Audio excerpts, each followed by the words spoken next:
Diberikan. Suara saya jelas ya. Baik, Jelas, Pak. Bismillahirrahmanirrahim. Assalamualaikum warahmatullahi wabarakatuh. Alhamdulillahirrahmanirrahim. Salatu wassalamu ala nabiyil mursalin. Sayyidina Muhammadin wa ala alihi wa ashabihi ajma'in. Nama ba'du. Pertama, yang eh, sama-sama dihormati. Di sini ada Pak GM kita, Pak Job.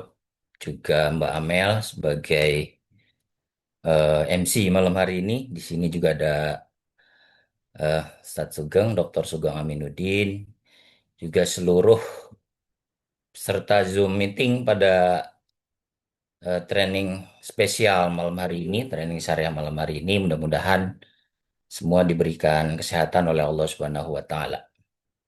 Sebelum masuk, eh, saya punya pantun nih Mbak Mel. Boleh ya? Boleh, Pak. Malam-malam pakai baju biru. Cakep. Apa kabar semua mitra Basu? Ya, receh banget ya. Iya, iya. Kabar Oke. baik. Alhamdulillah sehat, Pak. Eh, Baik. Terus satu lagi. Malam-malam makan kue putu. Cakep. Semoga Mitra Basu sehat, sukses, dan bahagia selalu. Amin, amin ya Rabbal Iya. Alamin. Pantun mah gampang-gampang aja, Mbak Amel. Jangan susah-susah. Baik, sebelum kita mulai, kita doa bareng ya. Mudah-mudahan kita berdoa untuk perusahaan kita, PT Basu Syariah. Mudah-mudahan makin berkah, makin jaya.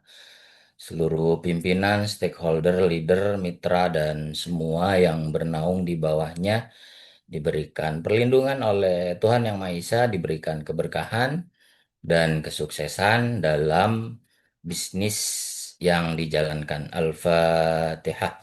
A'udzubillahi minasyaitonirrajim. Bismillahirrahmanirrahim. Alhamdulillah rabbil alamin arrahmanirrahim maliki yaumiddin. Iyyaka na'budu wa iyyaka nasta'in ihdinas siratal mustaqim. Siratal ladzina an'amta 'alaihim ghairil maghdubi 'alaihim waladdallin. Amin. Baik, kita masuk ke materi malam hari ini. Saya coba share screen dulu.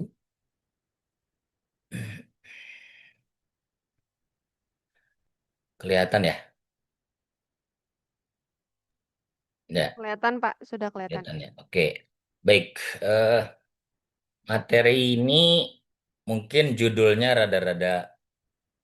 rada-rada gong gitu ya. Meraih surga melalui MLM Syariah. Nah, ini sebenarnya kita ambil dari kuis yang waktu itu kita sebar ya, kuesioner yang disebar ke mitra ya dalam rangka edukasi syariah, tema-tema apa saja yang diperlukan untuk dibahas setiap bulannya kan karena memang kebanyakan para mitra itu mintanya sebulan sekali ya. Jadi mungkin kan memang beberapa training juga dilakukan ya di PT Basu tentu ada beragam khusus untuk training syariah ini sebulan sekali yaitu by datanya dari kuesioner yang dulu di share ya ke para mitra dan tema kita malam hari ini tentang meraih surga melalui MLM syariah. Kalau bulan lalu kan tentang akad-akad ya dalam MLM syariah. Jadi itu ada 12 tema yang sudah kita jaring dari para mitra dan nanti akan terus kita edukasi kepada para mitra. Ini merupakan bentuk tanggung jawab kami sebagai Dewan Pengawas Syariah PT Basu. Ya, saya bersama eh, Dr. Sugeng Aminuddin selain berkantor offline ya setiap Selasa eh, juga kami juga punya kewajiban untuk terus mengedukasi, membimbing, memantau perkembangan PT Basu yang sudah mendapatkan sertifikasi syariah ya, yang sudah berjalan hampir 2 tahun ini. Nah, tentu kan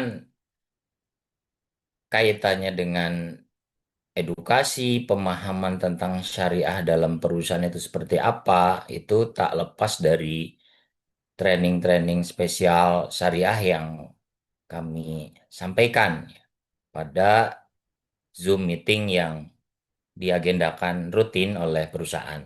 Selain itu juga sebagai Dewan Pengawas Syariah kami juga membuka layanan konsultasi ya, baik secara daring maupun secara offline ya. Kalau secara offline seperti tadi disampaikan kami ada waktu setiap Selasa ya, biasanya siang sampai maghrib bisa berkonsultasi di Basecamp PT Basu di Bekasi ya.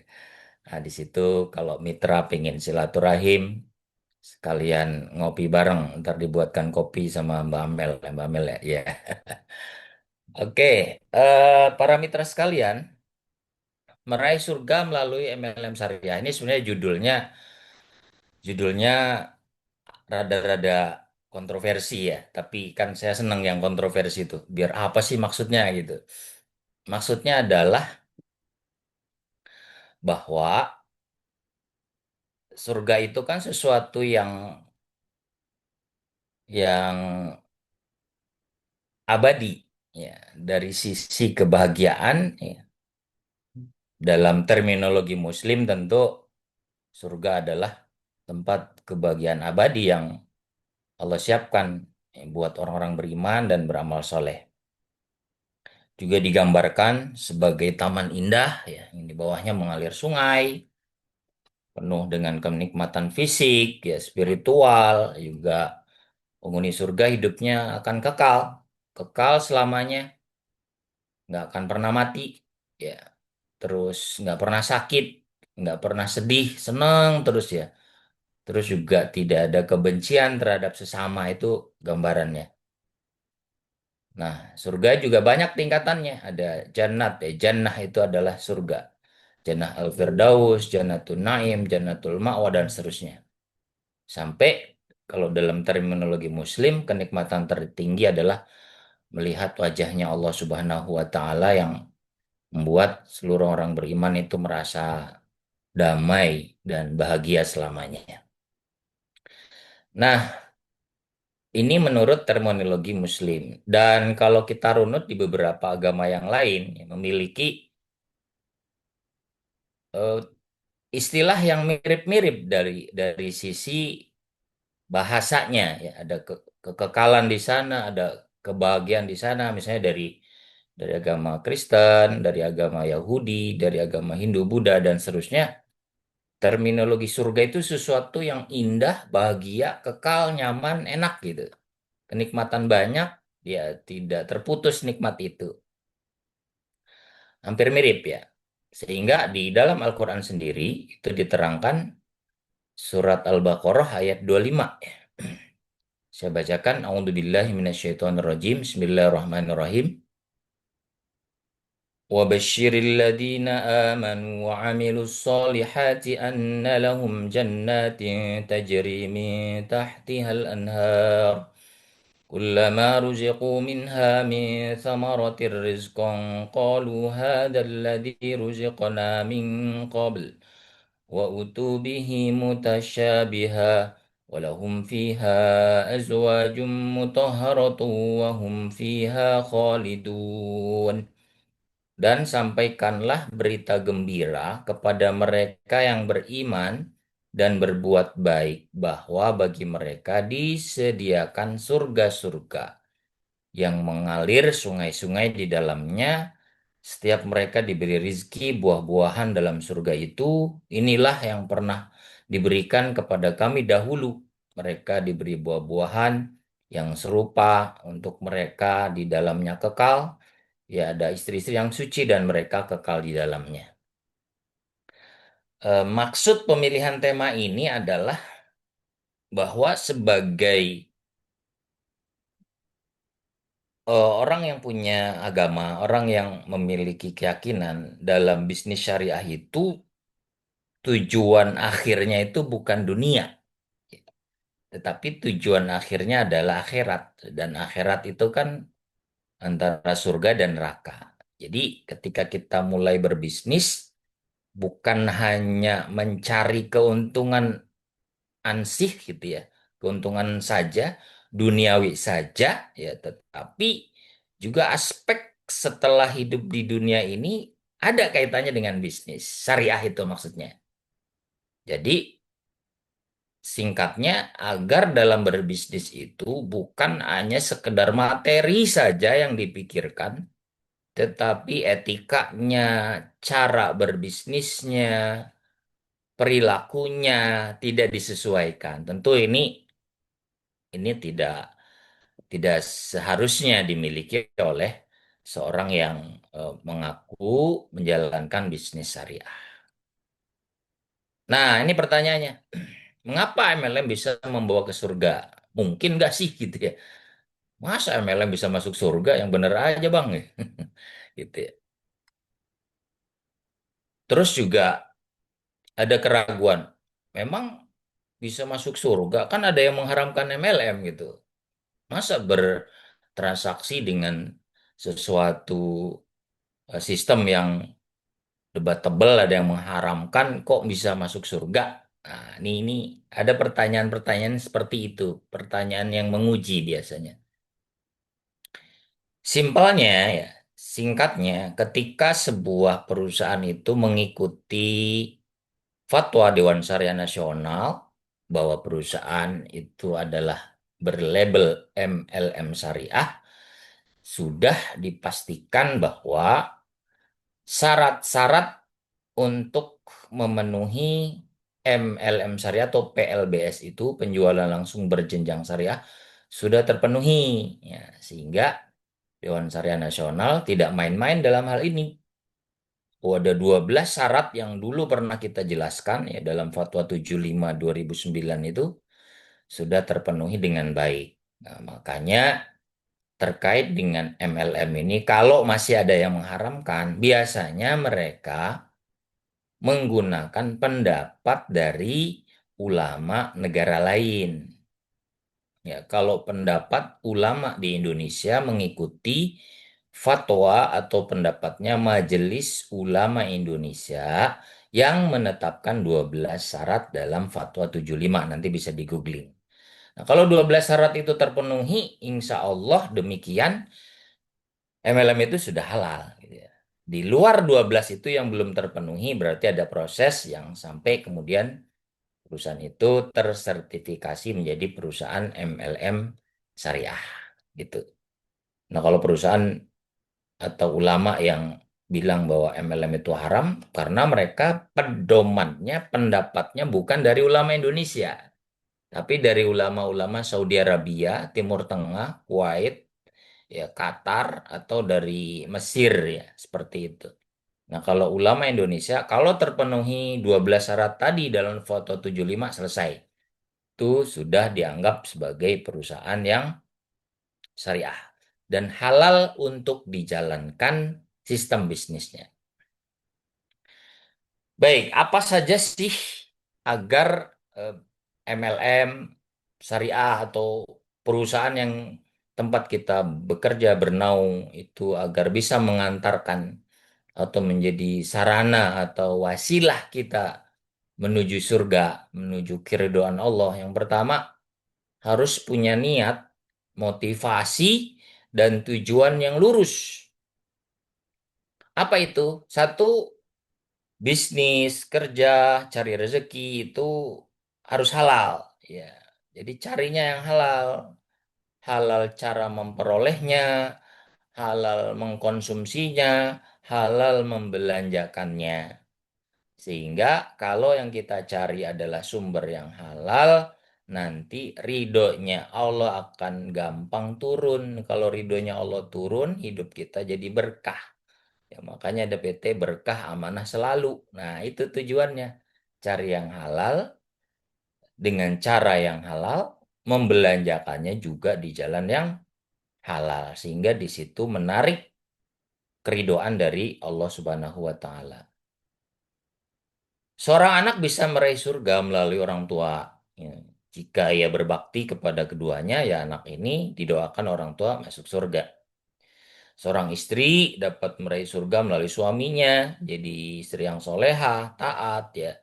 Juga sebaliknya, suami juga bisa masuk surga karena menafkahi istrinya dengan nafkah yang halal, berbuat baik kepada keluarga ya. Seorang yang diuji sakit, ya juga bisa masuk surga. Sabar dengan sakitnya, sabar dengan kekurangannya. Sakitnya, kekurangannya itu jadi makin dekat dia dengan Allah Subhanahu wa Ta'ala. Bukan sebaliknya, orang sakit malah jadi jauh. Orang sakit malah nggak sholat, orang sakit malah banyakan ngeluhnya ya. Makanya untuk menjaga fisik agar tetap sehat, minum dong propolis Indonesia. Cah iklan Bamel. Iklan lah nggak apa-apa lah dikit iklan. Seperti itu. Terus leader bisa masuk surga loh. Gimana caranya? Bantu mitra. Ya, bantunya harus tulus, harus harus niatnya baik ya. Kalau mitra belum sukses diangkat, dibantu ya, disupport ya, agar apa? Keluar dari masalah ekonomi ya. Mitra-mitra yang baru bergabung atau yang penghasilannya belum sampai ke level-level yang lebih tinggi, diamond dan seterusnya. Diamond ya, ada diamond ya sini ya. Ada, ya. Atau ada level apa yang lain lah, saya nggak apal itu. Intinya seorang leader membantu mitra. Sehingga kalau membantunya hanya sekedar agar dia punya uang, ya level nilainya hanya sekedar membantu dari manusia ke manusia. Tapi leader ini kalau membantunya niatnya adalah mengentaskan kemiskinan si mitra ini, membuat dia sukses, kemudian si mitra ini bisa berbuat baik untuk orang di sekitarnya dan orang banyak untuk kepentingan sosial, ya maka leader ini mendapat pahala yang lebih ya. Dunianya dapat, akhiratnya juga dapat.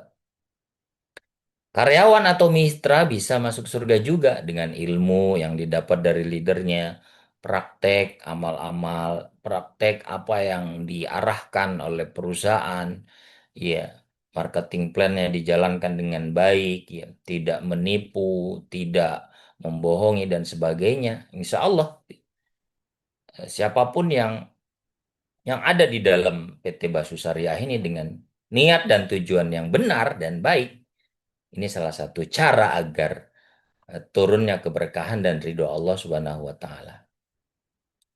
Baik, ini yang pertama. Yang kedua, agar MLM ini bisa menjadi sarana kita masuk ke dalam surga adalah membantu sesama untuk meraih penghasilan. Surat Al-Isra ayat 7. In ahsantum li anfusikum. Kalau kalian berbuat baik, sesungguhnya kalian berbuat baik bagi diri kalian sendiri. Ya, kalau kita berbuat baik pada orang, sebenarnya kita sedang berbuat baik untuk diri kita sendiri. Sebaliknya juga, kalau kita berbuat buruk sama orang, nipu orang, nggak jujur sama orang, ya, menzolimi orang, nggak adil sama orang, sebenarnya kita lagi nggak adil sama diri kita sendiri. Itu aja prinsipnya. Satu kali mungkin kita dapat untung dengan menipu orang. Satu kali mungkin kita untung besar nggak adil sama orang. Tapi kali-kali yang lain itu akan berbalik.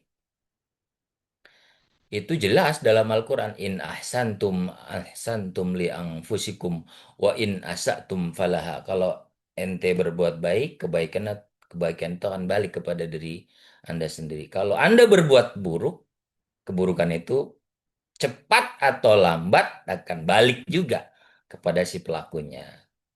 Maka khairun nas anfa'uhum linnas. Sebaik-baik manusia adalah yang paling bermanfaat buat orang lain. Nih ya, membantu sesama meraih penghasilan. Maka kalau kita bantu orang pada dasarnya nanti Allah juga bantu kita. Tuhan juga akan nunjukin ya. Nunjukin kebaikan-kebaikan yang lain sebagai bentuk penghargaan kepada kita yang sudah bantu orang. Tiga, gimana MLM itu bisa menjadi sarana kita masuk ke surga?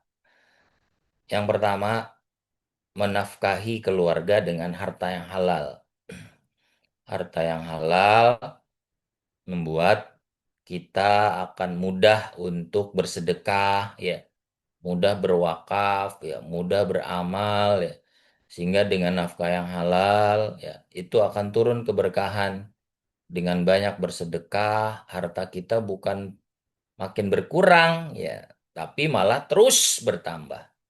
Dengan berwakaf, ya, dengan beramal soleh dan seterusnya, ya, maka akan turun keberkahan. Maka kalau niat kita cari harta yang halal, itu akan mudah mengalirkan amal-amal yang baik. Ya. Tapi kalau cari harta yang haram, maka harta itu akan mengarahkan kepada hal-hal yang buruk. Itu sudah satu paket tuh. Harta halal, kebaikan. Harta haram, keburukan.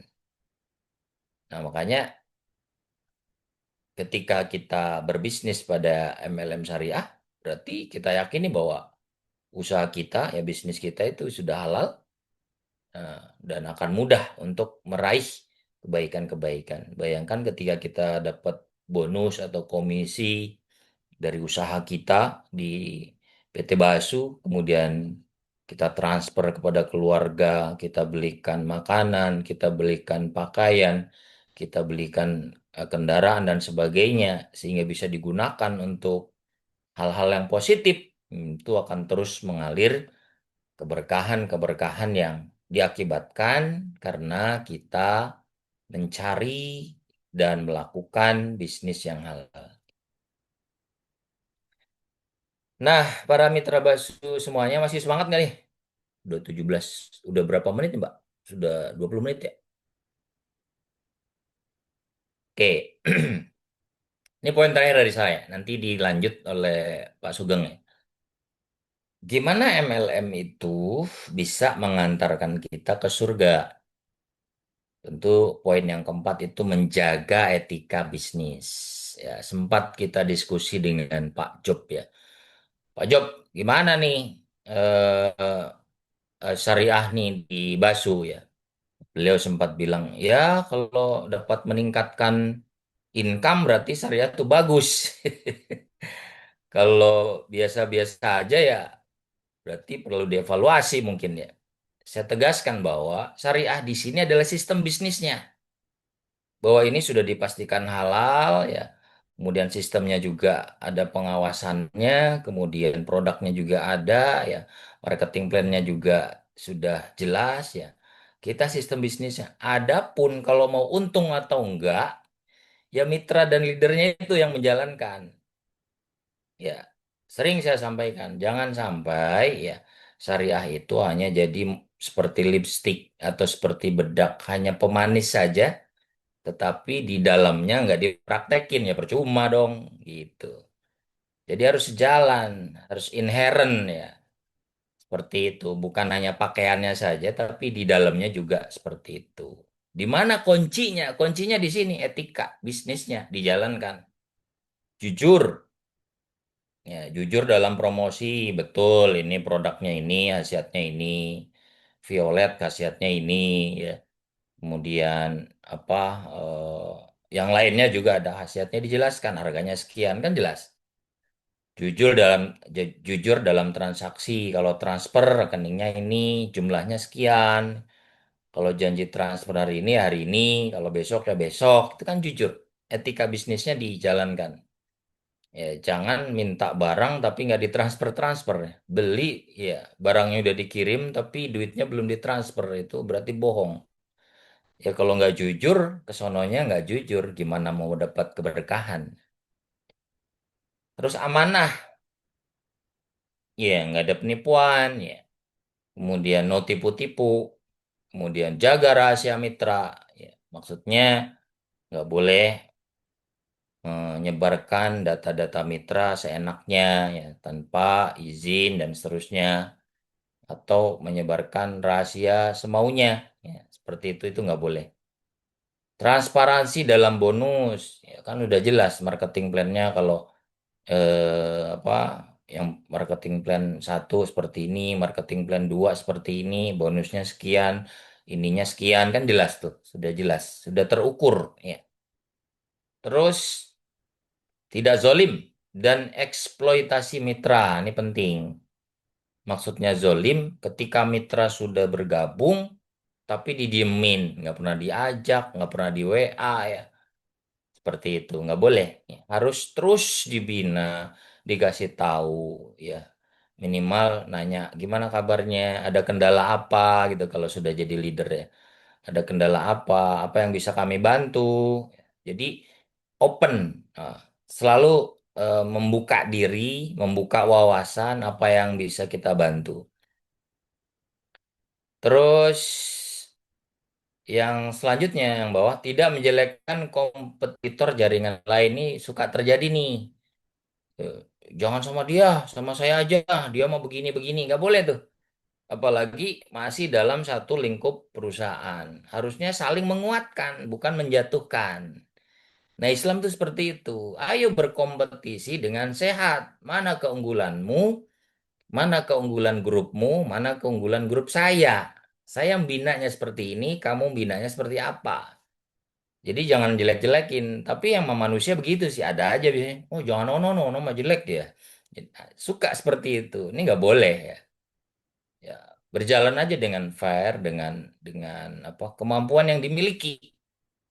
Ya, sehingga nggak perlu jelek-jelekan jaringan lain. Kayak beruang yang bilang bahwa anggur itu pahit gara-gara dia nggak bisa mengambil anggur yang ada di atas kepalanya karena nggak nyampe-nyampe. Wah, anggur itu pahit gitu ya. Nggak kayak gitu. Padahal anggur itu manis, gara-gara dia aja nggak bisa ya. Makanya ada istilah julid itu tanda tak mampu. Julid tanda tak mampu.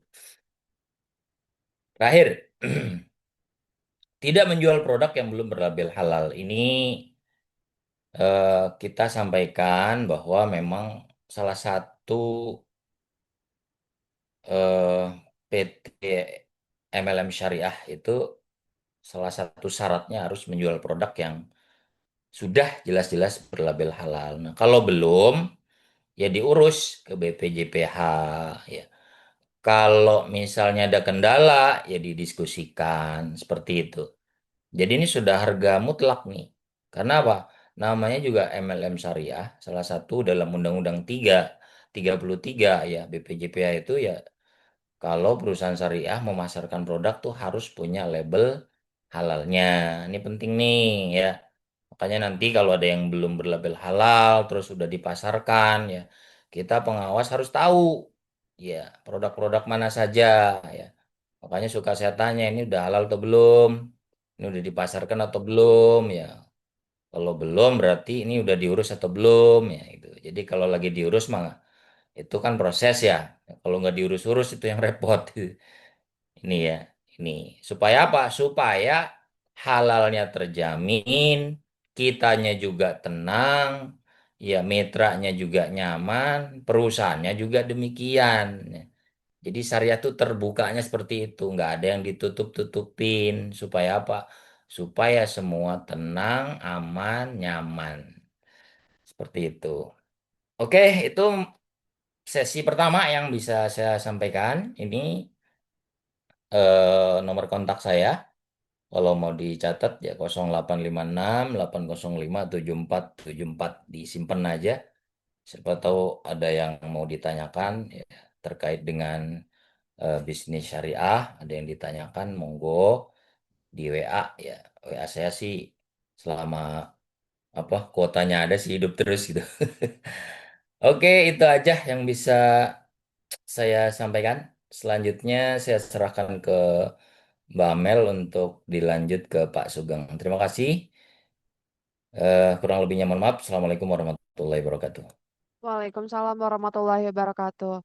Oke, baik Pak Fauzan, ini kita lanjutkan ya Pak ke sesi berikutnya ke Pak Sugeng. Bapak Ibu para mitra Basu nanti setelah penyampaian materi dari Pak Sugeng, nanti ada sesi tanya jawab dan Bapak Ibu boleh langsung ditanyakan, dituliskan di kolom komentar ya Bapak Ibu apabila ada pertanyaan nanti akan dijawab ataupun dipaparkan langsung oleh Pak Fauzan dan Pak Sugeng. Oke, selanjutnya kepada Bapak Sugeng untuk waktu dan layarnya kami persilahkan.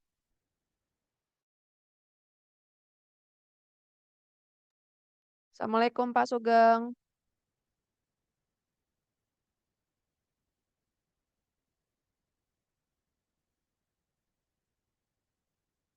Assalamualaikum Pak.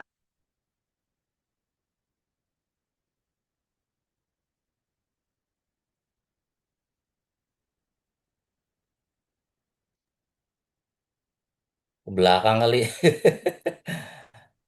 Dibuka ini aja sesi tanya jawab. Nanti kalau ada yang coba di chat, ada yang nanya nggak? Oke, baik Pak.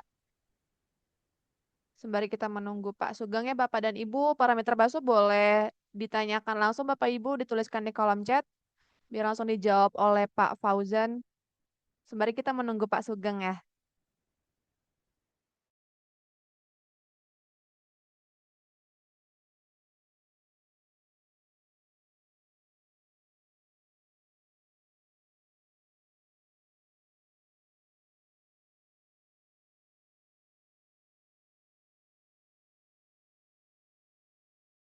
Itu Pak Sugeng udah muncul.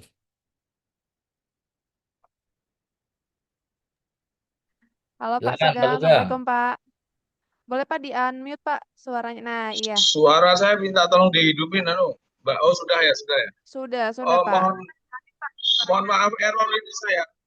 Mohon maaf error ini saya. Saya pakai laptop, ternyata itunya nggak bisa dihidupin. Apa namanya? eh Video sama volumenya. Ntar saya matiin yang di ini dulu. Baik. Ah, jelas Mbak Amel suaranya, Mitra Baso sekalian. Jelas Pak, jelas. Iya, mohon maaf. Tadi ada error ini saya. Apa namanya? Laptop saya nggak bisa dioperasionalkan. Assalamualaikum warahmatullahi wabarakatuh. Alhamdulillahirabbil alamin wa bihi nasta'in ala umuri dunya waddin wa ala alihi wa sahbihi ajmain amma ba'd. Asyhadu an la ilaha illallah wahdahu la syarikalah wa asyhadu anna sayyidana Muhammadan abduhu wa rasuluhu la nabiyya ba'da.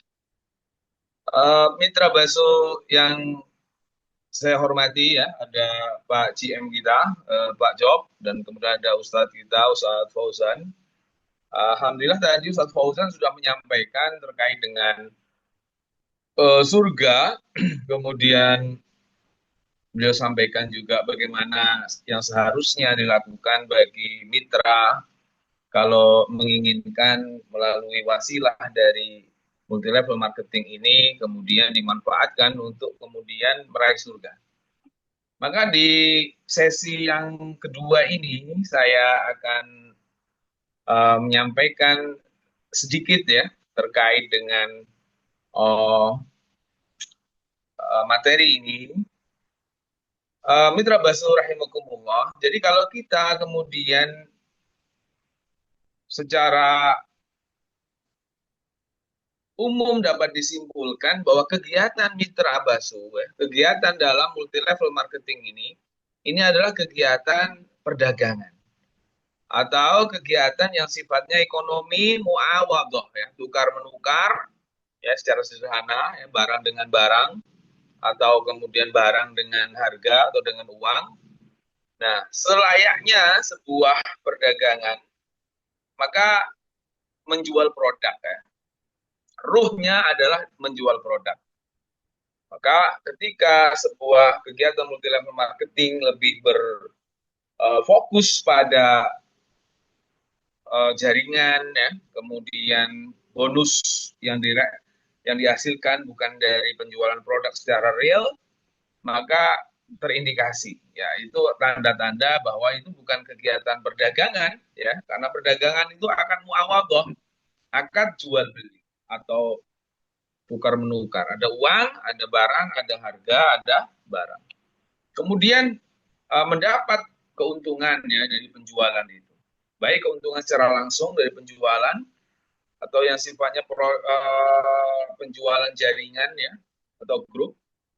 Kemudian ada sistemnya, yaitu ada perekrutannya, downline, upline, kemudian jenis barangnya juga harus tertentu, harus yang halal, harus yang thayyib, harus yang bermanfaat. Kemudian juga ada bonus. Bonus ini adalah sebuah penghargaan ketika seseorang sudah eh, mencapai sebuah target tertentu atau eh, bonus. Ya. Kemudian di situ juga harus terbebas dari unsur-unsur yang diharamkan oleh syariat. Mitra Basu yang dimuliakan oleh Allah Subhanahu wa taala. Maka kalau kita lihat bagaimana profesi berdagang ini, bagaimana kedudukannya, bagaimana kemuliaan orang yang berdagang ini, maka kita bisa sampaikan di sini. Yang pertama itu berdagang itu ya Mitra Basu ini tadi sudah disampaikan oleh Ustaz Fauzan bahwa ketika kita seorang yang beriman itu ketika sudah memulai kegiatan maisahnya, kegiatan mencari nafkah, kegiatan ekonomi, baik berdagang atau apapun, maka yang dia tuju itu bukan dunia, ya. Tapi yang dia tuju itu adalah hakikatnya adalah akhirat, yaitu surga dan neraka. Yang pertama, berdagang itu adalah sunnah. Mengapa dikatakan sunnah? Karena ini adalah kebiasaan Rasulullah SAW dan para sahabat. Sehingga ketika kita berdagang, kemudian kita niatkan untuk menjalankan apa-apa yang disunnahkan oleh Rasulullah SAW dan oleh para sahabat, maka kita mendapat pahala dari profesi kita itu tadi, ya. Bahwa Rasulullah SAW kalau kita baca di sirah, maka Rasulullah SAW adalah pedagang yang sangat-sangat jujur. Bukan hanya jujur, tapi pedagang yang profesional. Artinya profesional, dia melakukan profesinya itu tidak tanggung-tanggung. Artinya ketika dia kemudian menjualkan barang-barang punya Khadijah ya pada saat itu, maka selalu untung. Sehingga Khadijah kemudian tertarik kepada Rasulullah SAW. Dan berdagang ini adalah kebiasaan kaum Quraisy pada saat itu. Li'ilafi Quraisy, ilafihim rihlatas syita'i was-shaif. Mereka itu karena memang geografisnya tidak cocok untuk pertanian, berbeda dengan Madinah ya, Mekah itu. Panas, tandus, gunung batu, dan sebagainya. Maka daerah Mekah itu adalah pusat perdagangan internasional ya. Pusat perdagangan bukan hanya di wilayah-wilayah sekitar Arab itu, bahkan dari luar negeri itu berkumpulnya di Mekah situ. Mekah itu seperti daerah pertengahan berkumpulnya para pedagang. Ya. Jadi bertani memang tidak tumbuh di sana kan, susah. Maka maisahnya berdagang. Bangsa Quraisy itu kalau musim panas mereka ke Yaman. Musim dingin mereka ke Syam yang melakukan perdagangan itu. Nah, inilah salah satu hikmahnya mengapa Islam diturunkan di kota Mekah. Salah satu hikmahnya adalah supaya kemudian Islam cepat menyebar karena Mekah itu sebagai pusat perdagangan. Sehingga kemudian ketika Islam turun di kota Mekah, kemudian orang masuk Islam di kota Mekah, mereka menyebarkan lewat jalur perdagangan mereka. Ini artinya bahwa profesi berdagang ini adalah profesi sangat mulia. Bahkan hadis yang sahih ya, dikatakan at-tajiru as-saduqu al-amin ma'an nabiyyin wasiddiqin wasyuhada. Bahwa Rasulullah SAW bersabda, seorang pedagang yang jujur, yang amanah, maka dia nanti akan bersama Nabi, orang-orang siddiqin, dan para syuhada di surga nanti bersama mereka.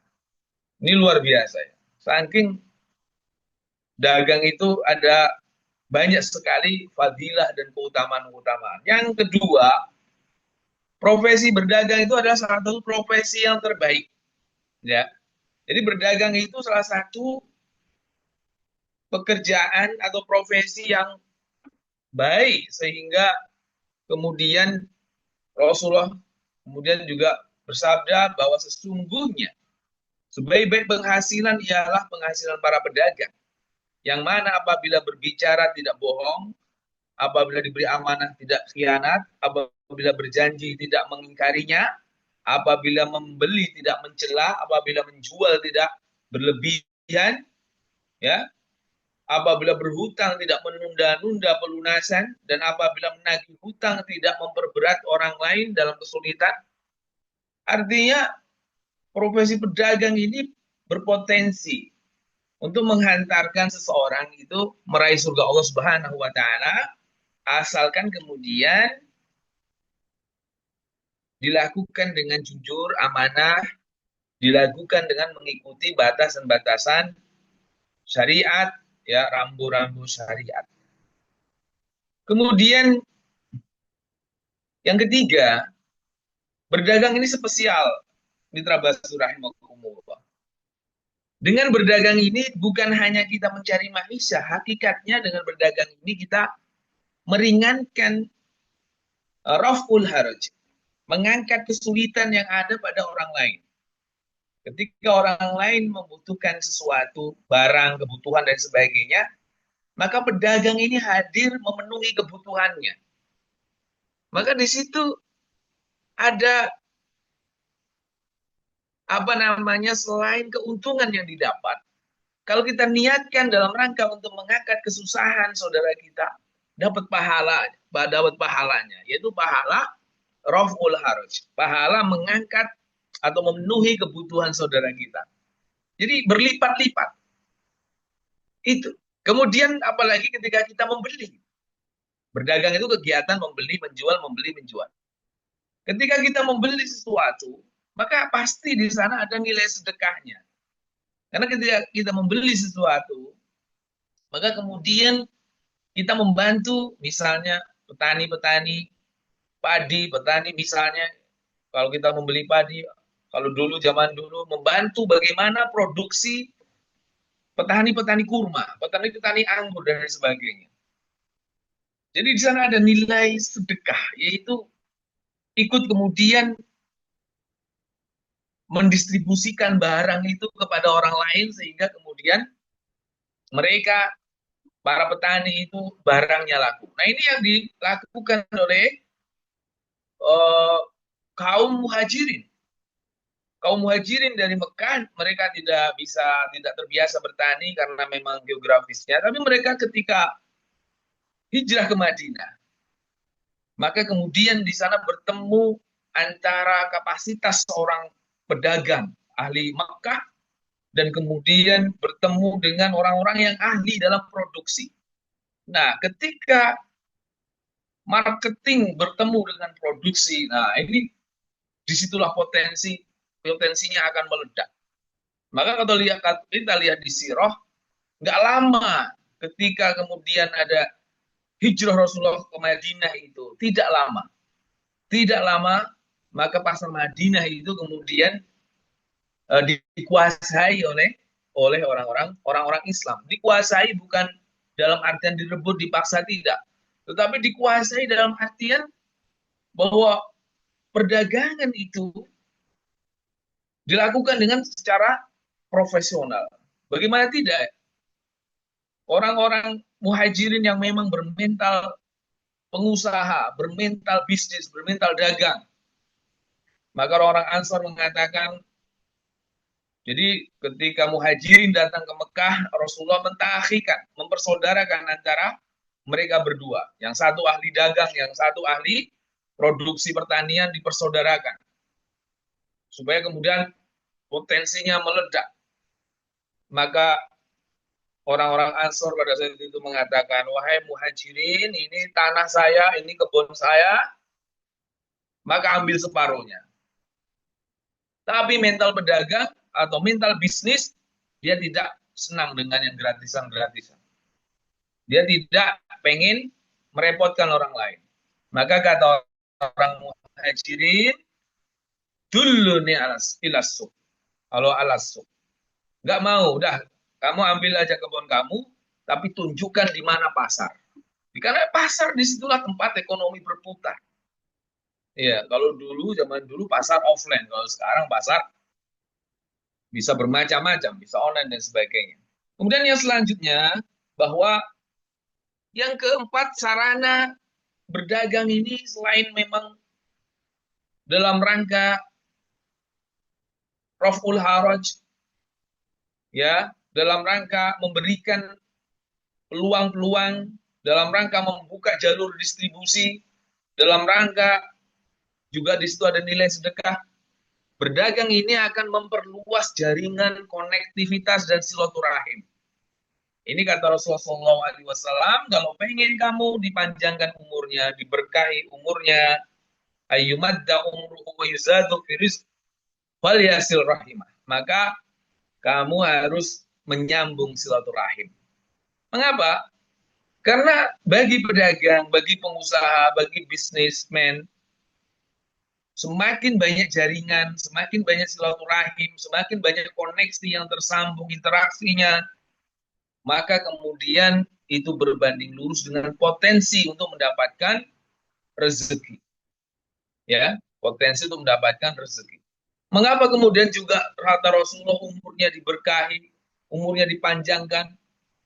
Karena orang yang biasa berinteraksi dengan orang lain, maka dia akan lebih sehat secara mental, lebih sehat secara pikiran, dan dia juga lebih sehat secara fisik karena banyaknya mobilitas, banyaknya interaksi, bukan hanya secara fisik tetapi secara sosial. Maka kalau mau sehat, kalau mau ini, berdagang. Yang kelima adalah melatih kesabaran dan tawakal kepada Allah Subhanahu wa taala. Bahwa berdagang itu adalah kegiatan yang berbeda dengan ketika seorang itu menjadi karyawan atau menjadi pekerja yang memang setiap bulan dia akan kelihatan berapa penghasilan di akhir bulan. 5 juta, 10 juta, 20 juta. Tapi bagi pedagang ini tadi, pendapatannya hingga tidak tertentu. Mengapa? Karena sangat fluktuatif. Tergantung dengan berapa besar volume penjualannya, bergantung dengan berapa besar faktor-faktor luar yang mendukung bisnisnya, sehingga kemudian fluktuatif ini mendorong seseorang untuk menggantungkan harapannya lebih besar kepada Allah Subhanahu wa taala. Ya Allah, ini mudah-mudahan ini orang yang saya prospek, engkau bukakan pintu hatinya untuk menerima uh, prospek saya. Mudah-mudahan ini nanti sukses ketika saya presentasi ini mudahkanlah semuanya terpanggil, baik kesabaran atau kemudian tawakalnya kepada Allah. Sabar karena memang dia menghadapi situasi di mana orang bermacam-macam. Kemudian selanjutnya, sarana mendapatkan keberkahan. Kemudian selanjutnya, menghindari pengangguran dan rasa malas. Berdagang adalah sebuah pekerjaan yang paling mudah sebenarnya ya kalau kita lihat ya. Karena apa? Tidak butuh modal juga. Berdagang itu tidak butuh modal. Sederhananya, kalau orang mau jual sesuatu, maka kita hanya tinggal bilang, mau dijual berapa? 10.000. Ya, oke, saya jual 10.000, saya jualkan, nanti selebihnya buat saya. Sesederhana itu. Jadi tidak kemudian harus menggunakan modal yang besar dan sebagainya. Jadi ketika seseorang bisa melawan rasa malasnya, maka kemudian dia berdagang, nah maka ini kegiatan yang kemudian dapat kemudian menghindari seseorang untuk berbuat maksiat, berbuat malas dan sebagainya. Karena malas itu adalah ruang-ruang yang akan kemudian dimanfaatkan oleh setan dan menjerumuskan kita ke dalam perbuatan yang maksiat. Kemudian yang terakhir, etika berdagang. Berdagang yang pertama harus dilakukan dengan nilai-nilai syariat, jujur, amanah, ya. Kemudian tidak ada tipu-tipu, horor, maisir, riba, zalim, doror. Kemudian juga seorang pedagang harus membekali ilmu syariah yang terkait dengan profesinya, yaitu berdagang. Kata Umar, kalau orang belum paham tentang masalah perdagangan, ya, hukum fikih perdagangan, jangan masuk pasar. Karena apa? Orang kalau nggak paham, nanti dia nipu, tapi dia tidak merasa dia menipu. Nanti dia berbuat curang, goror, dan sebagainya, tapi dia tidak merasa bahwa apa yang dilakukan itu merugikan orang lain. Maka seorang harus menguasai ilmunya sebelum kemudian mengamalkan pekerjaan. Yang ketiga, maka harus seorang pedagang itu menghiasi dirinya dengan akhlak yang islami. Ya. Maka ini berbanding lurus seorang marketing, sebuah barang, sebuah jasa, mitra, basu misalnya, maka harus mempunyai murah senyum, amanah, kasih sayang.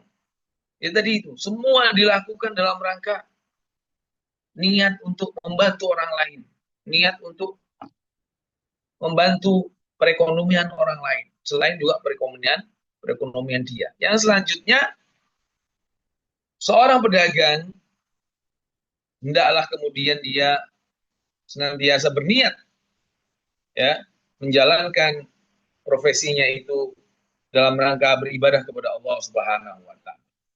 Kemudian selanjutnya, bersikap murah hati dalam transaksi. Nah, pedagang sebaiknya tidak mengambil untung yang berlebihan, ya, exercise markup, ya, sehingga kemudian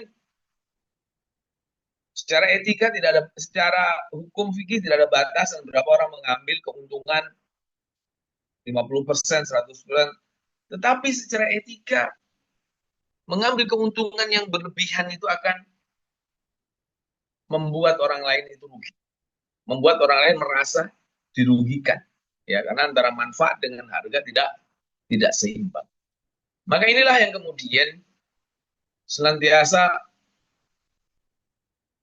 semoga Allah merahmati seseorang yang berdagang, yang bersikap murah hati saat menjual, membeli, dan menagih haknya. Hadis riwayat Bukhari. Yang terakhir, seorang pedagang yang profesional, maka hendaklah dia mendoakan semuanya. Baik pembeli, baik mitra, mendoakan semuanya. Baik antara pedagang atau pembeli, didoakan semua. Karena apa? Nah, ini adalah sebuah rahasia. Di mana kemudian ketika kita bisa tulus mendoakan orang lain, maka malaikat pun akan menjawab, semoga demikianlah dengan engkau. Kalau kita mendoakan keselamatan orang lain, malaikat berdoa, semoga keselamatan juga kepada orang yang mendoakan. Jadi, hadirin rahimakumullah, mitra basu yang dimuliakan oleh Allah, bahwa ketika kita mampu, ya, kemudian mengambil sikap yang satu ini, rahasia ini, ya, mampu berani mendoakan orang lain dengan tulus, dengan ikhlas, maka kita tidak mendapat doa dari orang lain, tetapi kita mendapatkan doa dari malaikat. Dengan doa serupa yang kita ucapkan. Alangkah hebatnya ketika doa itu dari malaikat. Baik, Mitra Basu, itu yang bisa saya sampaikan. Saya serahkan ke Mbak Amel. Terima kasih. Oke, Pak Sugeng, terima kasih Pak atas pemaparan materinya ya Pak. Tadi Pak Fauzan juga pertama juga sudah menyampaikan nih Bapak Ibu ya. Mitra Basu semuanya boleh sekarang sesi tanya jawabnya dibuka, boleh ditanyakan langsung di kolom chat ya Bapak Ibu, nggak usah malu karena di sini kita sesinya sharing-sharing ya Pak Fauzan, Pak Sugeng ya. Nanti dengan senang hati Pak Fauzan dan Pak Sugeng akan menjawab pertanyaan dari Bapak Ibu para Mitra Basu semua nih. Oke Bapak Ibu, boleh siapa tahu di sini ada yang mau pertama yang bertanya? Langsung dituliskan saja di kolom chat biar nanti saya bacakan.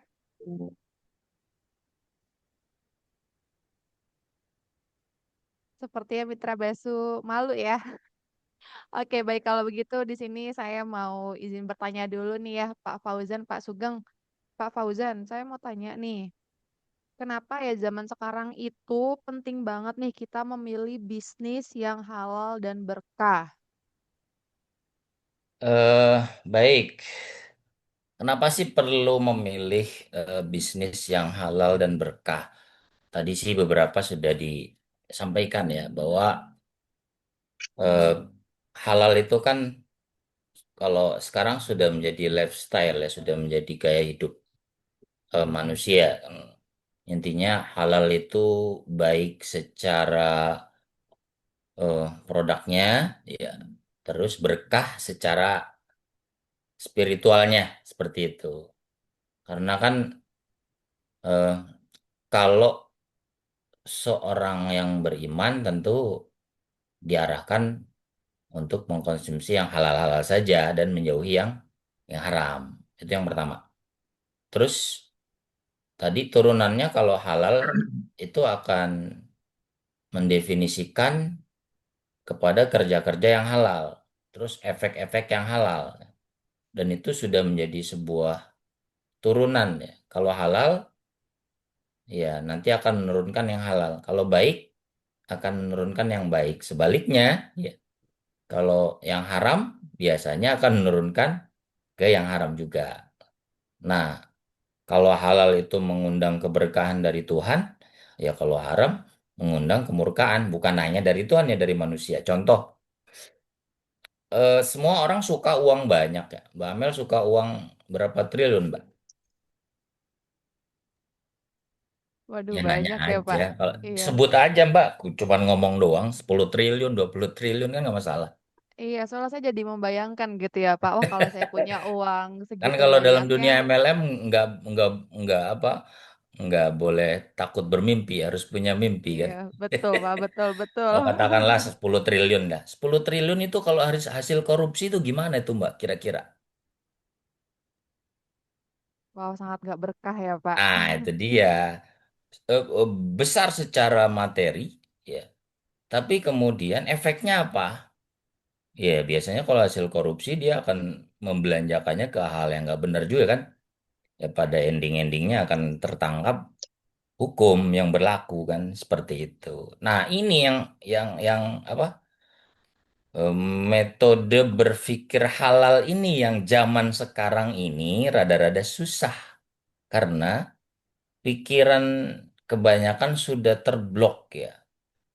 Yang haram aja susah apa ya, apalagi yang halal ya. Padahal seharusnya dibalik. Yang halal tuh lebih banyak daripada yang haram. Ya. Maka di dalam Al-Quran kan benda-benda yang atau barang-barang yang diharamkan kan sedikit. Innamal khomru wal maisiru wal ansobu wal azlamu rijsun min amali syaiton itu kan kayak khomer, berjudi, minuman keras. Ya. Itu kan hanya beberapa poin, nggak sampai 5 gitu. Berarti yang haram tuh sedikit secara produknya ya, secara zatnya. Nah, tantangannya adalah cara memperolehnya itu yang dari sudut pandang syariah adalah sistem untuk memperoleh rezeki yang halal itu yang terus kita edukasi. Itu yang penting, Mbak. Sehingga ya kalau maling misalnya maling sesuatu kan dia berpikirnya gimana besok bisa maling lagi kan. Bukan maling sekarang besoknya langsung sholat tahajud 11 rakaat kan nggak mungkin. Malam-malam bangun paling ngintip rumah tetangga tuh dijebol pintunya dan seterusnya. Nah, seperti itu. Kadang-kadang juga pikiran kita terblok. Pak Ustadz, yang haram aja susah, apalagi yang halal. Itu pola pikir yang itu kena bisikan setan biasanya. Sebenarnya justru yang halal itu banyak ya.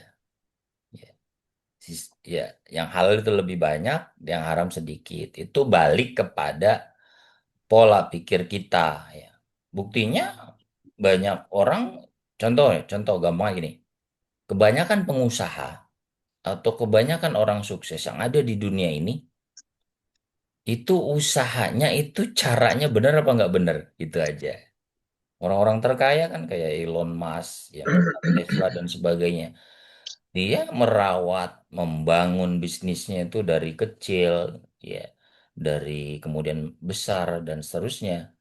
Maka kebanyakan ya mereka jadi pengusaha-pengusaha besar, orang-orang sukses ya. Sementara orang-orang yang korupsi, nipu itu ya mungkin hanya selewatan saja, untung sebentar habis, untung sebentar habis.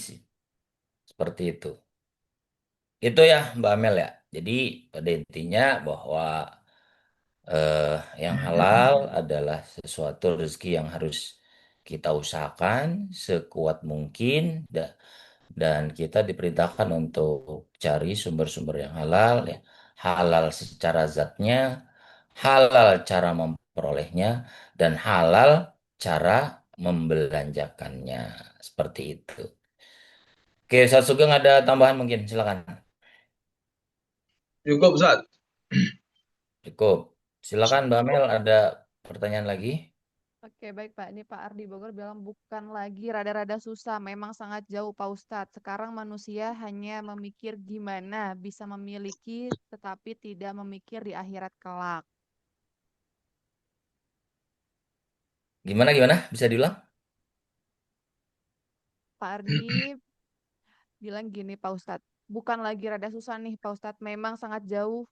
Memang sangat jauh, sekarang manusia hanya memikirkan gimana bisa memiliki tanpa memikirkan di akhirat kelak. Betul ya Pak?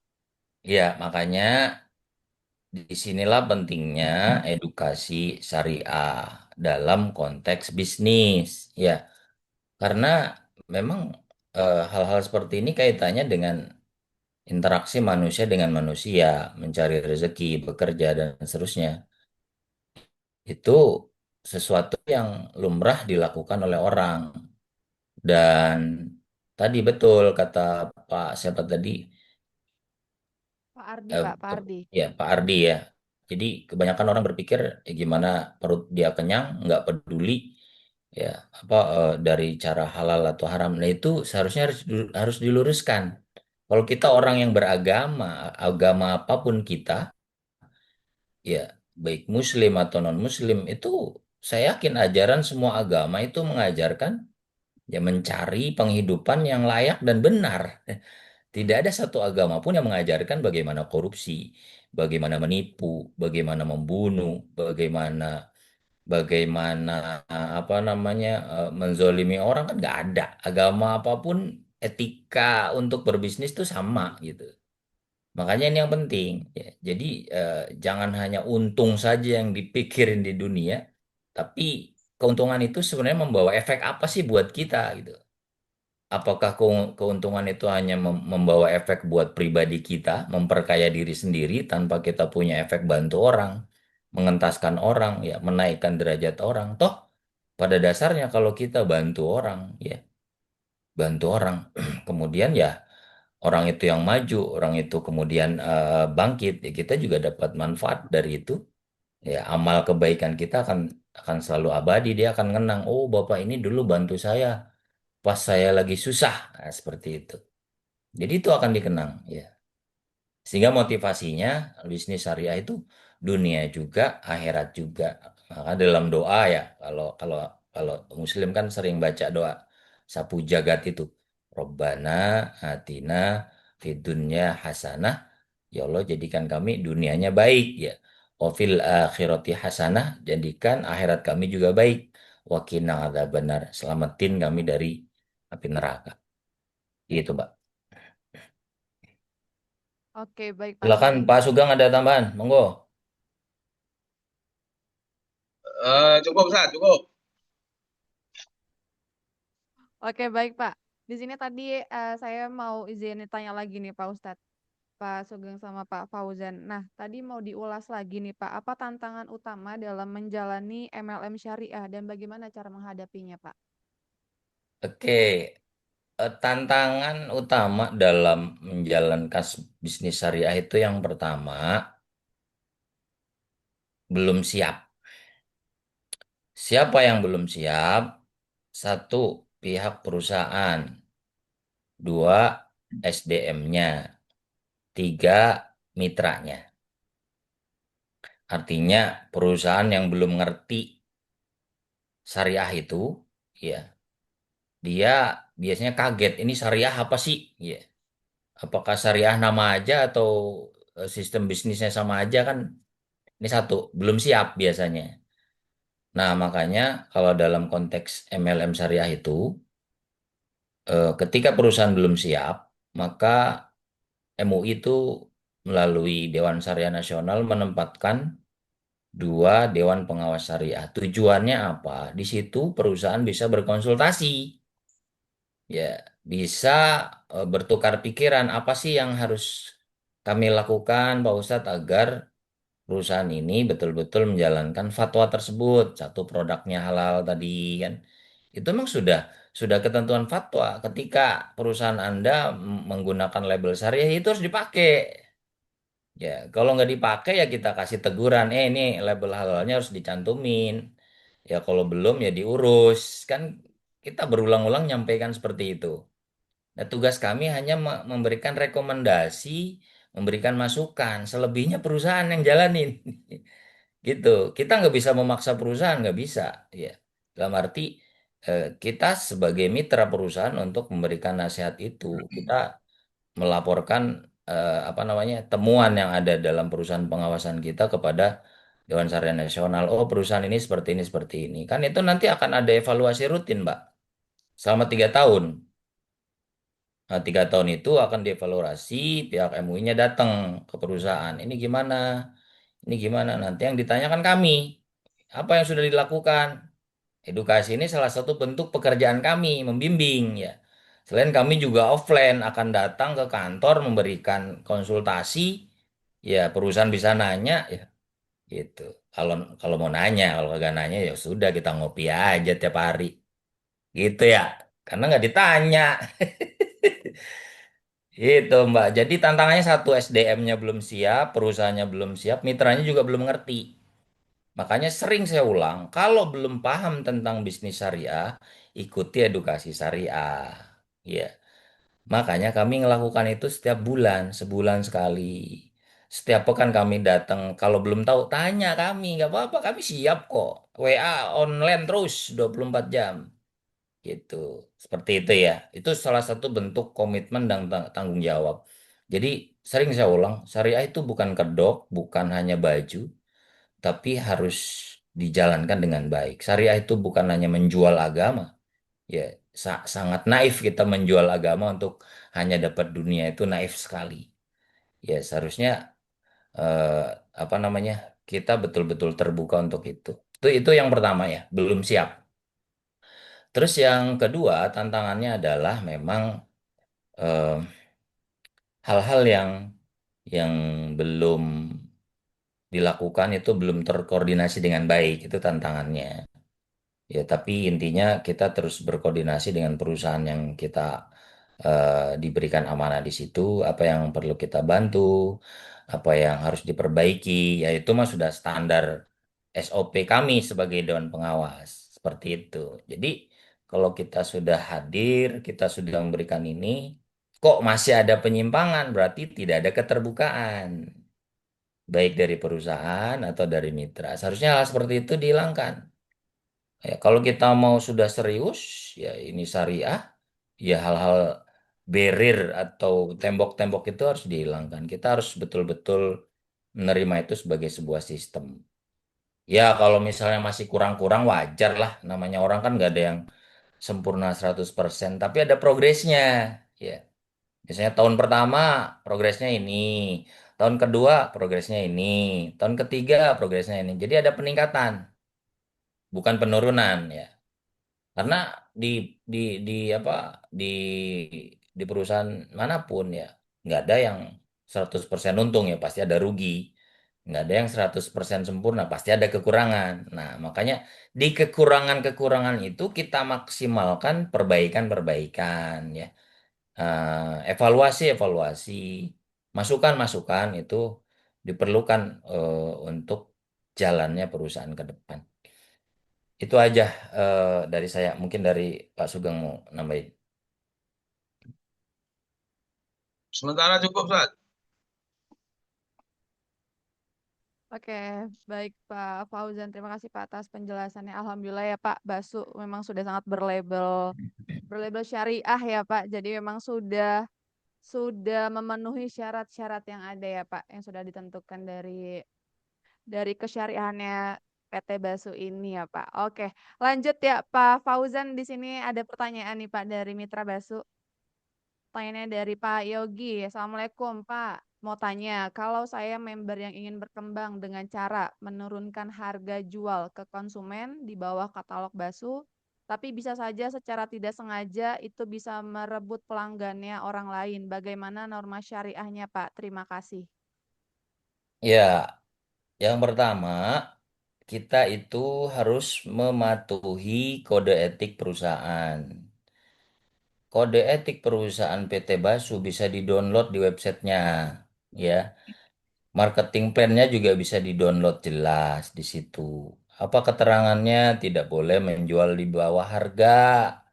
Itu udah jelas, ya. Kalau Anda menjual di bawah harga pasaran yang sudah ditetapkan oleh PT Basu, satu, Anda melanggar kode etik perusahaan secara hukum, ya, itu bisa diusut itu, ya, secara hukum nih ya. Kalau secara agama ya jelas lah, itu bentuk dari tadlis, pemalsuan, ya. Kenapa tadlis? Harganya misalnya 100.000, ya Anda jual 50.000, biar orang pada beli ke Anda. Ini nggak boleh, ya, nggak boleh, ya. Kenapa nggak boleh? Ya tadi, Anda sudah menyalahi kode etik perusahaan, itu menjadi hukum yang sudah berjalan di perusahaan. Terus yang kedua, secara syariah, secara agama, Anda sudah memalsukan harga, menipu orang. Ini harga jualnya sekian. Satu sisi mungkin Anda dapat untung, member lari ke Anda, tapi akan berapa lama mereka bertahan? Akan berapa lama Anda bersembunyi di balik keuntungan itu? Karena keuntungan itu diperoleh dari cara yang nggak halal. Ini sering saya sampaikan. Ya, mendingan untung 1 juta itu halal daripada untung 50.000 haram. Ya kan, Mbak ya? Bener nggak? Daripada Betul, untung Pak. 50.000 haram lagi. Ya mending untung 50 juta halal kan gitu. Nih ya. Dan ini biasanya suka terjadi, ya, itu istilahnya cutting price. Jadi memotong harga. Ya, itu nggak boleh di perusahaan manapun nggak boleh akan rugi itu perusahaan. Ya, satu sisi oke lah si mitra itu dapat untung ya besar, tapi nanti perkembangan ke depan itu nggak akan sehat perusahaan itu. Kalau semua mitra melakukan hal semacam Anda itu, ini 10.000 orang, cutting price semua habis tuh, pekan depan tutup itu. Ya, apa yang terjadi? Maka mudorotnya, bahayanya itu akan dirasakan oleh semua. Perusahaannya juga akan merasakan dampaknya dari penjualan di bawah harga standar. Mitra yang lain juga akan kacau. Ya, jaringannya akan berpindah ke sini ke sana nggak jelas. Jadi nggak bisa diatur dengan baik lagi. Itu mudaratnya kalau ditanya bagaimana syariahnya jelas nggak boleh itu. Itu bentuk dari tadlis, pemalsuan. Ya. Maka hadis Nabi dalilnya man ghasyana falaisa minna. Siapa yang menipu, berbohong, itu bukan termasuk golongan umatnya Rasulullah SAW. Emang mau kita dapat 50 juta tapi nggak diaku umatnya Nabi kan nggak mau. Ya kita cari yang halal biar berkah. Gitu Mbak. Iya Pak, betul ya Pak. Kalau kayak gitu memang itu biasanya dilakukannya sama orang-orang yang bandel ya Pak. Yang dimana dia memang tidak mengikuti peraturannya, perusahaannya yang dia lagi jalankan gitu ya Pak. Dan mudah-mudahan nih mitra-mitra Basu semuanya termasuk golongan orang-orang yang nggak bandel ya Pak Fauzan. Selalu mematuhi dengan Amin, peraturan yang amin. ada. Oke, baik terima kasih Pak Fauzan. Selanjutnya nih Pak ada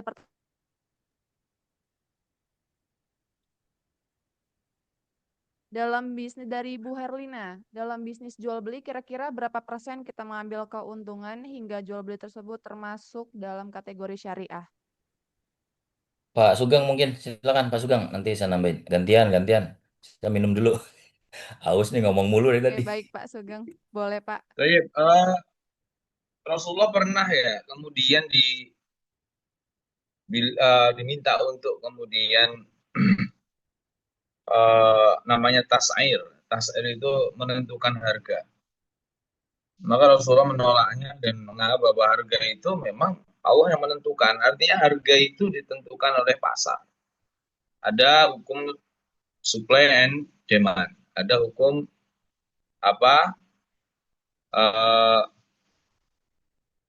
supply and demand. Jadi kalau barang banyak, permintaan eh, sedikit, ya pasti barang menjadi harganya turun. Tapi kalau barang tidak ada permintaan banyak, maka barang itu menjadi tinggi. Itu pasar yang menentukan.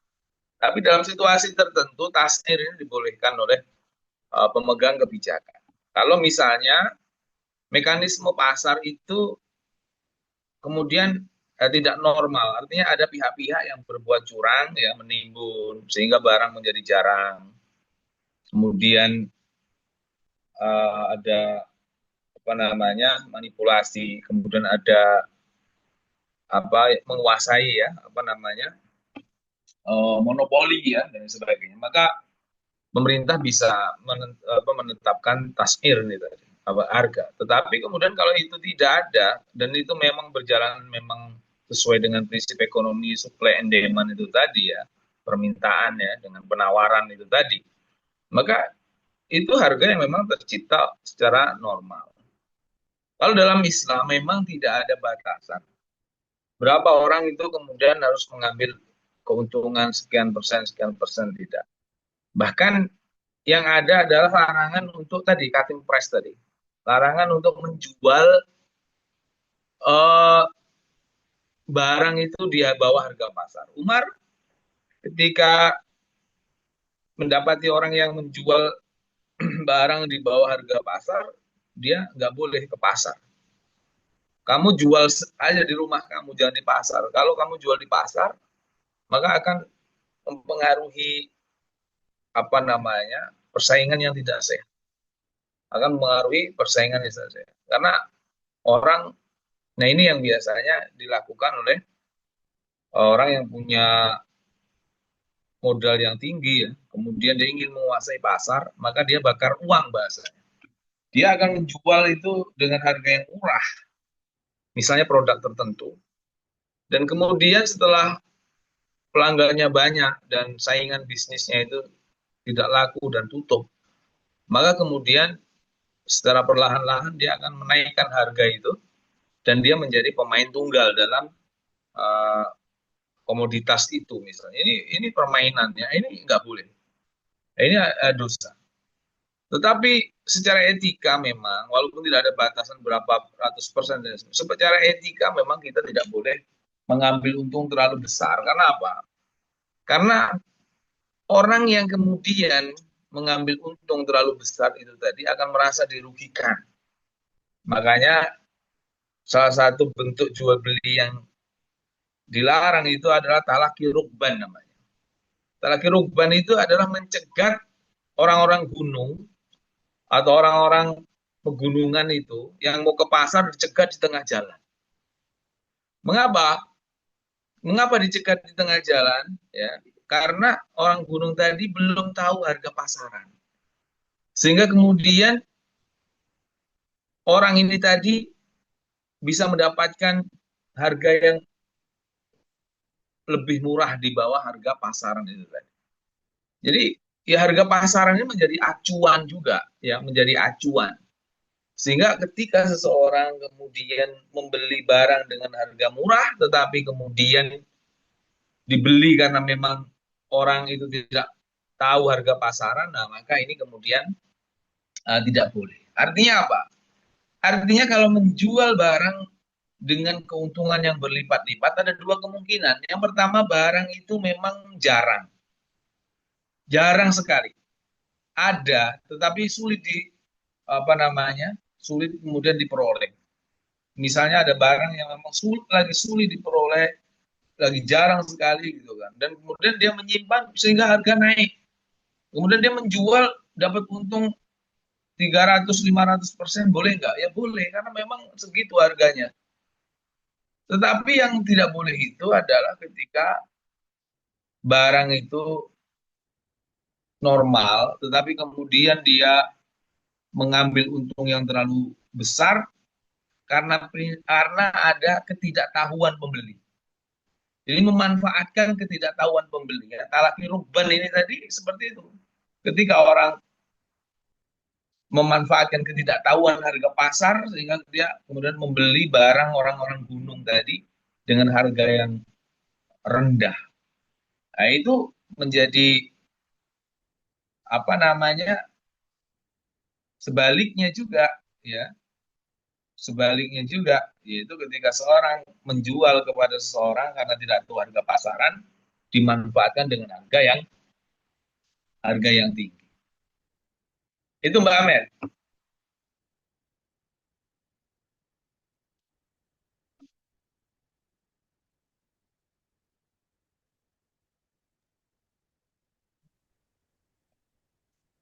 Unmute tuh, Mbak Mel suaranya.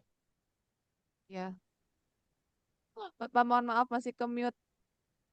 Saya kira tadi saya udah ngomong udah kedengeran ya suara saya, Pak. Oke, terima kasih ya Pak Sugeng atas jawabannya.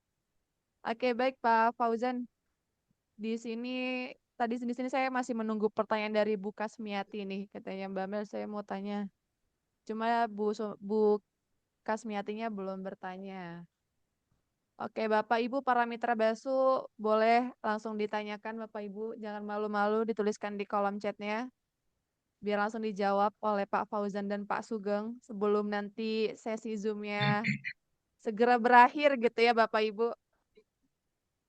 Dua pertanyaan lagi boleh nih Bapak Ibu ditanyakan langsung di kolom chat biar nanti langsung saya bacakan.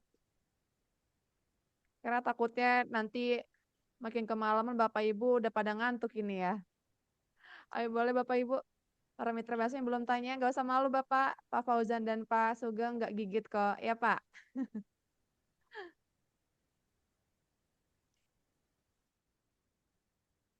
Oke, Pak Fauzan, Pak Sugeng, sepertinya Mitra Basu sudah tidak ada yang bertanya nih. Oh, di sini ada Pak Nuryadin, MLM Haji Umroh dengan dana talangan cicilan apa ini Pak? Pertanyaannya Pak. Cicilan.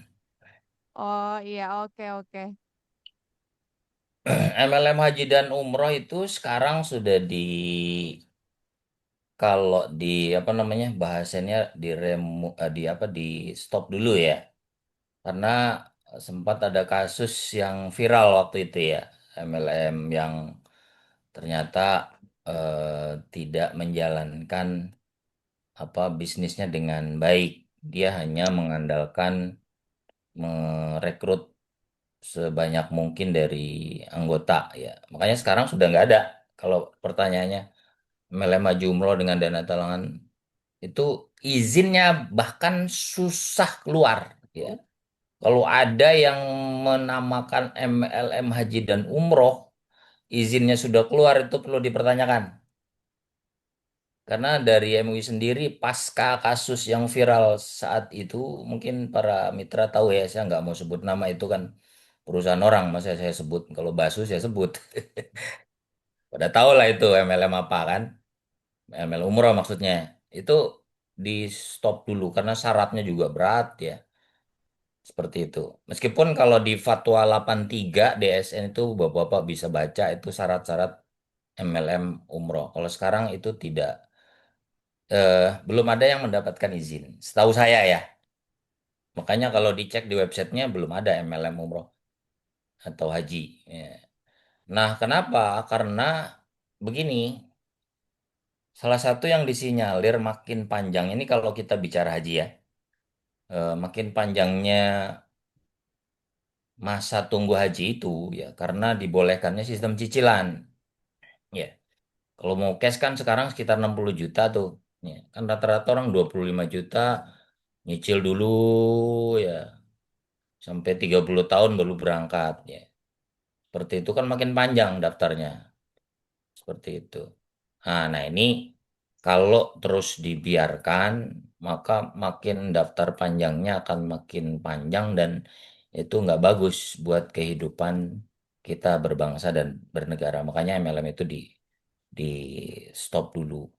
Kalau cicilan haji atau umroh setelah balik bisa dalam syariah, nah itu tanya ke banknya yang mengadakan ya. Kalau kita kan konteksnya MLM, kalau MLM nggak ada, belum keluar izinnya. Setahu saya ya, belum ada keluar izin lagi. Karena dari tahun kasus MLM itu yang viral waktu itu ya, yang menggelapkan dana nasabah yang di penjara ya, kebetulan ada di Depok, dekat rumah saya lagi. Untung saya nggak ikut. Seperti itu. Nah, itu di stop dulu. Nah, kalau misalnya bapak-bapak ada MLM yang menyatakan syariah, suruh keluarin sertifikat syariahnya, berani apa enggak? Iya. Karena mengeluarkan sertifikat syariah itu nggak gampang, ya, apalagi MLM. Ya, MLM, MLM yang syariah aja sedikit, baru 16 perusahaan, 17 ya. Apalagi ini MLM haji atau umroh. Itu tanya, dia syariahnya dari mana? Iya, kalau dari MUI, setahu saya sih di stop karena memang mudorotnya lebih banyak. Kecuali dari bank. Ya, kalau dari bank itu sistemnya cicilan. Ya. Ya, cicilan situ akadnya nanti tergantung banknya. Apakah murabahah ataukah ijaroh? Ya, itu kan akad-akad syariah. Biasanya yang mengeluarkan rata-rata adalah bank syariah. Kalau bank syariah, akadnya sudah sesuai syariah. Kalau bank konvensional ya tidak seperti bank syariah, seperti itu. Itu ya, Pak Nuryadin. Ya, nanti Pak Nuryadin cek aja itu, eh, kalau berani mengatakan MLM syariah umroh, ya, suruh keluarin aja, minta bukti bahwa dia itu sudah certified syariah, seperti itu. Kalau dari bank syariah memungkinkan, ya. Tapi kalau MLM, saya pikir ya setelah kasus itu belum ada izin lagi. Oh, nggak ada suaranya. Ada Pak, Ada ini aman. suara saya kencang kan, Mbak? Kenceng Pak, jelas banget suaranya. Bu Umi ya itu udah ngantuk kayaknya, nggak ada suaranya, padahal dia udah tidur jangan-jangan. Oke, baik Pak Fauzan. Pak Sugeng sepertinya sudah tidak ada yang bertanya lagi ya. Pak, tadi kan sudah dibahas ini ya dari Pak Yogi, tadi memang nggak boleh ya Pak ada cutting price ya. Oke, baik Pak Sugeng. Pak Oh, Fauzan mungkin sebentar, mau saya tegasin lagi Pak Yogi, Pak Yogi. Kalau perusahaan MLM syariah ya, yang seperti itu nggak boleh, Pak. Bahkan MLM konvensional juga nggak boleh menjual di bawah harga pasar itu. Di semua perusahaan itu nggak boleh. Mau perusahaan konvensional, kok mau perusahaan syariah, mau distributor air galon, mau apa distributor gula dan sebagainya tuh jual di harga pasar itu matiin pasar orang itu zolim namanya. Ya, kalau ada yang melakukan itu laporin aja ke Pak Job biar diblokir ya. Ya kita mah kencang-kencang aja ini begini. Gitu ya.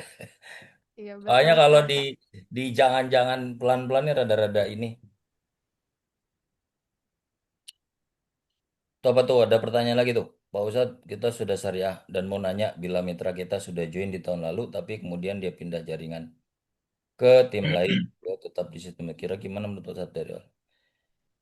Ya kalau pindah jaringan lapor aja ke ininya, ke marketing plan-nya siapa. Kalau pindah jaringan biasanya ya setahu saya dia harus off dulu kan, harus off dulu dari jaringan ini. Itu ada ketentuannya. Tanya ke Pak Job lah itu urusan Pak Job. Jadi nggak boleh pindah semaunya. Ya ada kode etiknya. Kalau mau pindah jaringan, bilang dulu, ini saya pindah ke sini. Di offin dulu di jaringan ini. Baru dia gabung ke jaringan yang sebelahnya. Seperti itu. Jadi nggak boleh main pindah-pindah kayak kutu loncat. Nggak boleh ya. Karena itu bisa apa membawa nggak baik ke yang lain. Gitu ya Pak Ardi ya. Seperti itu. Jadi apa namanya? Ya tadi kalau kalau kalau join kemudian semau-maunya ya akan mengganggu aktivitas perusahaan. Gitu. Oke, baik Pak Fauzan, Pak Sugeng. Sepertinya tadi jawaban-jawabannya sudah disampaikan dengan jelas ya oleh Bapak Fauzan dan Pak Sugeng. Mungkin di sini mau ada tambahan lagi masukan dari Pak Fauzan dan Pak Sugeng sebelum kita akhiri Zoom meeting kita pada malam hari ini. Boleh Pak Fauzan, Pak Sugeng Saya apabila cukup, mau ada saya tambahan. cukup, Pak. Saya cukup. Oke, baik Pak Fauzan, Itu bagaimana ada Pak? lagi tuh, Apakah ada tambahan? satu lagi tuh. Pak calon serta ada beberapa tokoh yang kata tokoh itu menjual berbuat jauh di warga misalnya. Laporin aja ke perusahaan. Ya, Bu Kasmiati. laporin aja karena itu juga nggak bagus ya buat jalannya perusahaan. Karena itu termasuk menjual di bawah harga pasar. Itu saya tegaskan aturan sih aturan ya. Balik lagi kepada mitra sendiri yang mau ngejalanin ya. Ya, kalau kita mau cari berkahnya ya jangan cuman cari untungnya. Ya, itu sering saya sampaikan. Anda untung, tapi Anda zolim sama orang lain.